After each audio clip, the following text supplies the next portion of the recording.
This is the way the world ought to work, where everybody feels empowered. That's how she wants America to work. Now, why do I think she'd be the best president? Number one, because when you hire a president, you hire someone who takes an oath of office to be America's chief executive. That does not mean to run a department. It doesn't mean to decide how many paper clips are on the desk at the White House.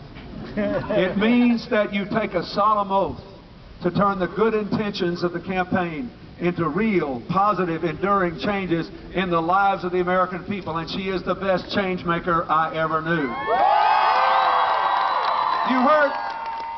You heard Henry Cisneros talk about this a little bit, but when I met Hillary, we were not much older than most of you, and we were in law school. Most people could not wait to get out of law school. I mean, 1 year is enough. After that, you've been in school long enough, you've got a debt out the ears, you just want to get out, pay your debt off, go to work, get on with your life. Not her.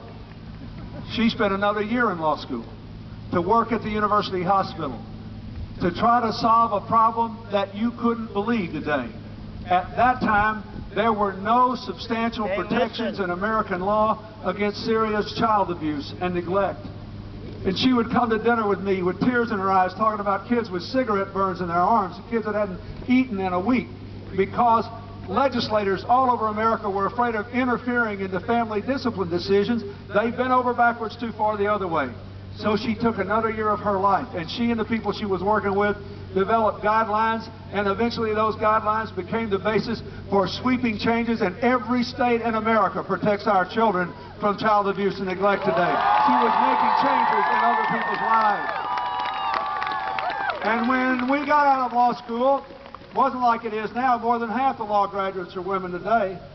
Back then, it was a rare deal for a woman to get a degree from a highly regarded law school. She could have written a ticket. She could have gone anywhere. She could have taken big bucks.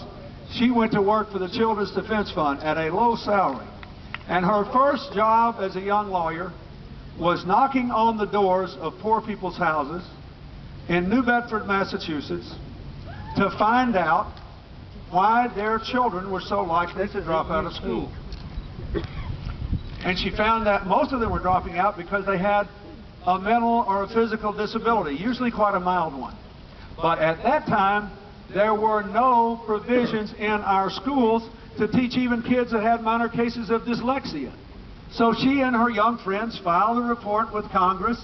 It became the basis of the landmark special education law, which says that now in America, every child in this country, without regard to their ability or disability, is entitled to an equal and appropriate education in our public schools. She was making changes in other people's lives.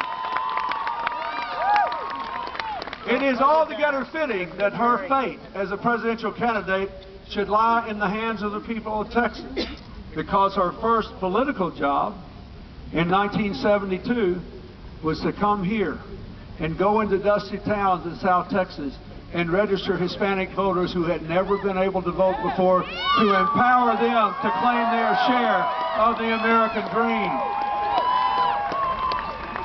And when I was the governor of Arkansas, she handled our school reform program.